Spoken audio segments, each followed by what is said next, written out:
Hi friends, welcome back to EPF education channel. PF account నుండి total పీఎఫ్ని ఏ విధంగా withdraw చేయాలో తెలుసుకుందాము. వీడియోకి లైక్ చేయండి, సబ్స్క్రైబ్ చేయండి.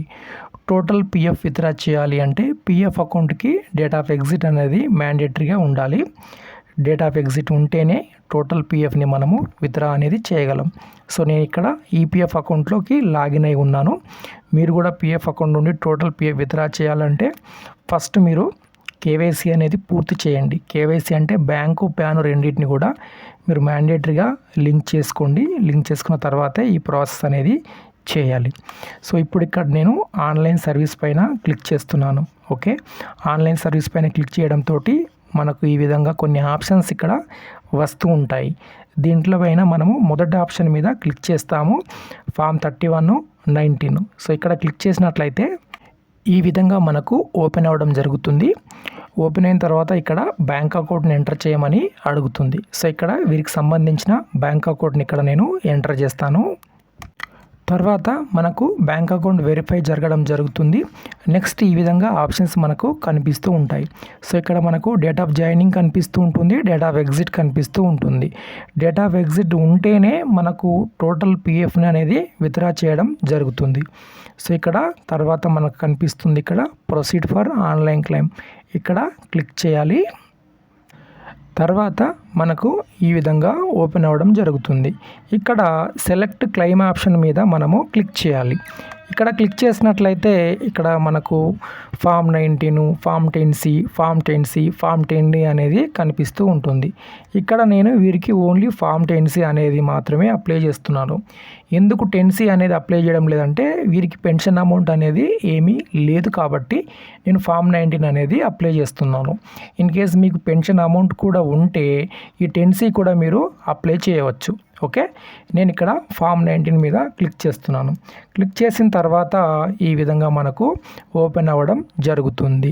ఇక్కడ మొదటి ఆప్షన్లో మనకు ఫామ్ 15G అనేది కనిపిస్తూ ఉంటుంది. సో ఇప్పుడు ఈ 15G మీద మనకు కొంచెము చాలామందికి సందేహాలు అనేవి ఉంటాయి. 15G అనేది ఎప్పుడు ఫిల్ చేయాలి? మీ యొక్క సర్వీసు 5 సంవత్సరాల కంటే తక్కువగా ఉండి మీ యొక్క పిఎఫ్ డబ్బులు 50,000 కంటే ఎక్కువగా ఉన్నప్పుడు ఈ 15G అనేది ఫిల్ చేయాలి. ఇన్ కేస్ మీ యొక్క సర్వీసు 5 సంవత్సరాల కంటే ఎక్కువగా ఉందనుకోండి, మీరు ఫామ్ 15G గురించి మర్చిపోవచ్చు. ఎంత పిఎఫ్ అయినా ఉండని ఫామ్ 15G అనేది మీరు ఫిల్ చేసే అవసరం అనేది ఉండదు. ఓకే, దాని తర్వాత ఎంప్లాయ్కి సంబంధించినటువంటి పూర్తి అడ్రస్ని ఇక్కడ ఎంటర్ చేయమని అడుగుతుంది. ఇక్కడ మీకు సంబంధించినటువంటి పూర్తి అడ్రస్ని ఇక్కడ మీరు ఎంటర్ అనేది చేయవచ్చు. సో మీది ఏ డిస్టిక్ అయితే ఆ డిస్టిక్ చూసుకొని ఇక్కడ మీరు ఎంటర్ చేయవచ్చు. సో ఇక్కడ నేనైతే వీరికి సంబంధించినటువంటి అడ్రస్ ఇక్కడ నేను ఎంటర్ చేస్తున్నాను. ఓకే, తర్వాత ఇక్కడ మనకు సిటీ అడుగుతుంది, సిటీ, దాని తర్వాత డిస్టిక్ కోడ్, దాని తర్వాత మ్యాండేటరీగా మనకు ఫిల్ చేయాల్సింది ఏంటంటే బ్యాంకు చెక్ బుక్ అయితే మనము అప్లోడ్ చేయాలి. చెక్ అయితే చెక్, పాస్బుక్ ఉంటే పాస్బుక్, ఏదైనా పర్వాలేదు. పాస్బుక్ ఉంటే ఇంకా పర్వాలేదు, నేము క్లియర్గా ఉంటే చాలు.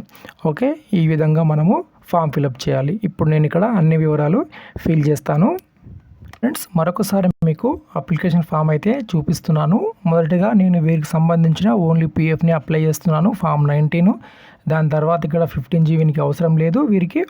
దాని తర్వాత ఇక్కడ వీరికి సంబంధించిన అడ్రస్ ఇక్కడ నేను ఎంటర్ చేశాను. అడ్రస్ ఎంటర్ చేసిన తర్వాత డిస్ట్రిక్ట్, పిన్ కోడ్ ఇవన్నీ ఇక్కడ ఎంటర్ చేస్తాము. నెక్స్ట్ ఇక్కడ బ్యాంక్ పాస్బుక్ ఇక్కడ అప్లోడ్ చేసాము. దాని తర్వాత ఇక్కడ మనకు చెక్ బాక్స్ అనేది కనిపిస్తూ ఉంటుంది. ఈ చెక్ బాక్స్ని మనము క్లిక్ చేయాలి. క్లిక్ చేస్తే గెట్ ఆధార్ ఓటీపీ అనేది కనిపిస్తూ ఉంటుంది. ఇప్పుడు ఇలా క్లిక్ చేయాలి. క్లిక్ చేసినట్లయితే ఆధార్లో ఉన్నటువంటి మొబైల్ నెంబర్ ఉంటుంది కదా, ఆ మొబైల్ నెంబర్కి మనకు ఓటీపీ వెళ్తుంది. ఆ ఓటీపీని ఇక్కడ మనము సబ్మిట్ చేసి ఎంటర్ చేసి సబ్మిట్ చేయాల్సి ఉంటుంది. ఇప్పుడు ఇక్కడ ఓటీపీ రావడం జరిగింది. దాని తర్వాత ఇక్కడ ఓటీపీని నేను ఇక్కడ ఎంటర్ చేస్తున్నాను. ఎంటర్ చేసి ఈ విధంగా క్లిక్ చేస్తున్నాను. కొన్నిసార్లు చూడండి, చాలాసార్లు ఈ మధ్యలో ఇదే విధంగా వస్తుంది. సో ఇప్పుడు నేను మరోసారి క్లిక్ చేసే ప్రయత్నం చేస్తాను. సో ఇప్పుడు కూడా ఇదే విధంగా వస్తుందా మరి ఆన్లైన్ క్లెయిమ్? సో చూడండి, ఫస్ట్ మనకి ఎర్రర్ వచ్చింది కదా, మళ్ళీ నేను ఓటీపీ ఏం చేంజ్ చేయలేదు. అదే ఓటీపీ తోటి మనకు ఆన్లైన్ క్లెయిమ్ అనేది సక్సెస్ఫుల్గా సబ్మిట్ అవ్వడం జరిగింది. ఇప్పుడు పిఎఫ్ మనకు ఎన్ని రోజుల్లో సెటిల్ అవుతుంది? టోటల్ పిఎఫ్ నేను అప్లై చేశాను కాబట్టి సుమారుగా 20 డేస్ వరకు అయితే టైం పడుతుంది. సో దీనికి సంబంధించిన స్టేటస్ని మనం ఇక్కడ ఆన్లైన్ సర్వీస్ పైన క్లిక్ చేసి ట్రాక్ క్లెయిమ్ స్టేటస్ ఇక్కడ మనకు కనిపిస్తూ ఉంటుంది. దీని మీద క్లిక్ చేయాలి. ఈ విధంగా క్లెయిమ్ స్టేటస్ మనకు కనిపిస్తుంది. అప్లై చేసిన ఫామ్ ఏంటి? ఫామ్ 19.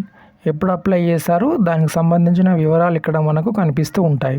ఇంకా ఇది క్లెయిము ఫీల్డ్ ఆఫీస్కి అయితే వెళ్ళలేదు. ఫీల్డ్ ఆఫీస్కి వెళ్తే ఇక్కడ కనిపిస్తుంది. దాని తర్వాత ఇక్కడ అండర్ ప్రాసెస్ అని మనకు కనిపిస్తుంది. ఇదండి పిఎఫ్ అకౌంట్ నుండి టోటల్ పిఎఫ్ని అప్లై చేసుకునే ప్రాసెస్. మీ అకౌంట్లో పెన్షన్ ఉంటే మీరు 10C అనేది అప్లై చేసుకోవచ్చు. వీడియోకి లైక్ చేయండి, సబ్స్క్రైబ్ చేయండి. ధన్యవాదాలు.